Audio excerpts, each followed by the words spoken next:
I think the key to happiness is being content while being ambitious. And I think being content comes from gratitude.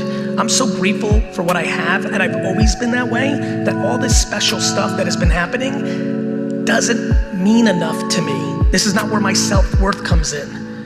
The Garyvee crap and the claps and the follower, like, it's incredible, but it's not what I aspire to. It's not how I see my value.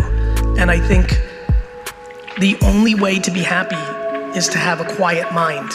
And I think a quiet mind comes from a balance of very deep humility and true perspective of understanding that you just genuinely understand that you don't mean shit in the scheme of things, but you aspire in your behavior to mean something. And I think it's a very interesting balance, and I think it works incredibly well. I just wish people are just impossibly addicted to outside affirmation, to acceptance. And I wish people lived in their own cocoon and just did the things that made them happy. So many people would aspire to make so much less money if they didn't care about what other people think, and would be dramatically happier.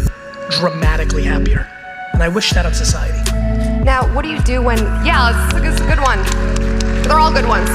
It's a tough conversation because in the business world, so many people think that scoring is based on how big your net worth is or how much money you make, and it's really unfortunate because I think true bred entrepreneurship almost doesn't give a shit about all the collateral that comes along with it. It's art.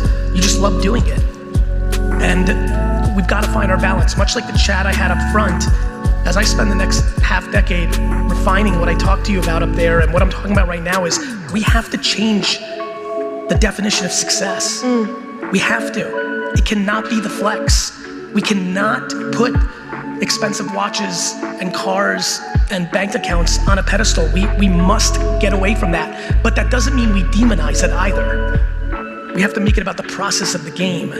We've got to find our way, because right now we're over here and we've got to find this. I was stuck with this super uncomfortable feeling of my internal changing, and if I didn't change my external, it just wasn't working, and I became a very unhappy person. So just in case there's anyone in the crowd and the fans in the audience, anyone listening online who can relate, what would be your advice to them to have that courage to start redefining success in their life? That they can. You know, like, everybody's so obsessed on what they've done and said. Like, the greatest gift in the world is the ability to be comfortable in changing your mind. Love it. Actually, I have a very different thing to say right now. We need to start hanging out with 90-year-olds more. I mean this. You wanna do something that will bring you an incredible amount of value, but also bring someone else an incredible amount of value? Go donate your time to a retirement home for 1 week. You will learn a lesson real fast. That 99% of the stuff that all of you are right now thinking about means jack shit. This is a game of perspective. I don't understand how we don't understand that.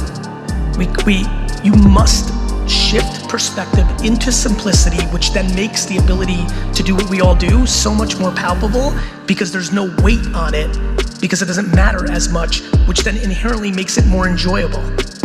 Of course you're gonna burn out if your entire self-worth is in how good your business is doing. Of course you're gonna burn out. A funny thing happens, you don't burn out from games.